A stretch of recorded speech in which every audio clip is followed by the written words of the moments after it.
Keisha Monroe exhaled softly as she slid into her window seat on the packed Airbus A320. Row 14, her chosen sanctuary. She had paid extra for this spot, not just for the view, but for the comfort and peace it promised. Her escape was through the window, a small, quiet haven amidst the chaos of air travel. Prepared for the long flight, she had a new novel, noise-canceling headphones, and a simple hope: to be left alone. The cabin buzzed with the last-minute shuffle of passengers. Overhead bins slammed shut, flight attendants moved swiftly, voices crisp over the intercom. Keisha buckled in and let the hum of the plane fade into the background as she thumbed through her book. She barely noticed the father and daughter making their way down the aisle until they stopped beside her. A deep voice cut through her focus, firm and expectant, a command masked as a request. "Excuse me, I need you to move." Keisha looked up, blinking. The man towering over her was middle-aged, sharply dressed, and clearly impatient. His salt-and-pepper hair was neatly combed. His high-end watch gleamed under the cabin lights, and his posture screamed entitlement. A man who expected things to go his way. Beside him stood a little girl no older than 6, clutching a stuffed rabbit. Her wide, anxious eyes peeked at Keisha, fingers twisting nervously at her sweater hem. Keisha hesitated. "I'm sorry." The man sighed like he was explaining something obvious to a child. He gestured to the empty aisle seat next to her. "The window seat is needed for my daughter. She gets anxious during flights." His tone was final, like negotiation wasn't an option. Keisha's brows lifted. She glanced between the man and the child, then shook her head gently. "I'm sorry," she said again, her voice steady. "I paid for this seat. Richard Aldridge." She cut his name from the frequent flyer tag on his carry-on, blinked, momentarily surprised, then his expression hardened. "She's a child," he said slowly, like Keisha hadn't grasped the first time. "Surely you understand." Keisha pressed her lips together. She understood perfectly. She understood that a man with a Rolex and a designer briefcase hadn't planned ahead. She understood that he assumed she'd give up her comfort for his convenience. And she understood that if she looked different, a different age, a different race, his approach might have been softer, kinder. "I understand," she said, voice still calm. "I also paid for this seat. If it was that important, you should have booked accordingly." Richard's lips curled into a tight, humorless smile. "Unbelievable," he muttered, shaking his head. Then louder, ensuring nearby passengers heard. "This is what's wrong with people today. No basic decency." Murmurs spread. People shifted in their seats. Curious but uncomfortable, Keisha felt her face flush. She knew what he was doing, painting her as the villain. A flight attendant appeared, a woman in her late 40s with sharp eyes and a no-nonsense air.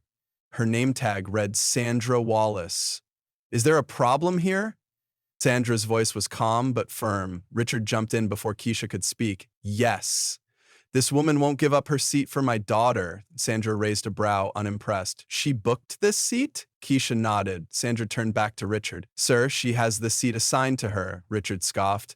"I'm asking you to do the right thing. Surely the airline values customer service." Sandra's voice remained patient but edged with steel. "Sir, customer service doesn't mean forcing someone out of their paid seat."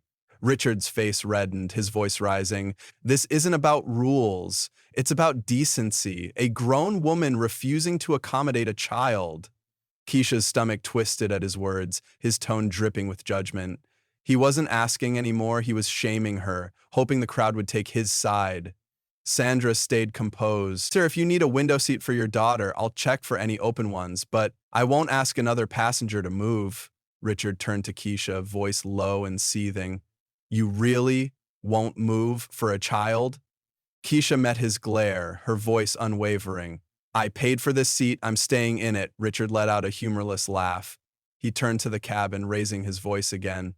"Can you believe this? An adult woman refusing to switch seats with a little girl?" Passengers shifted awkwardly, some avoiding eye contact. Others watched, waiting for what would happen next. Then a voice cut through the tension, clear, firm, and from behind them. "She said she paid for her seat." Keisha turned, spotting a middle-aged man in a dark green hoodie and wire-rimmed glasses. He wasn't looking at Richard, he was watching Sandra, waiting for her to shut this down. Sandra nodded slightly in appreciation. "Sir," she said to Richard, voice low and final, "I'm asking you one last time to take your assigned seat." Richard's nostrils flared.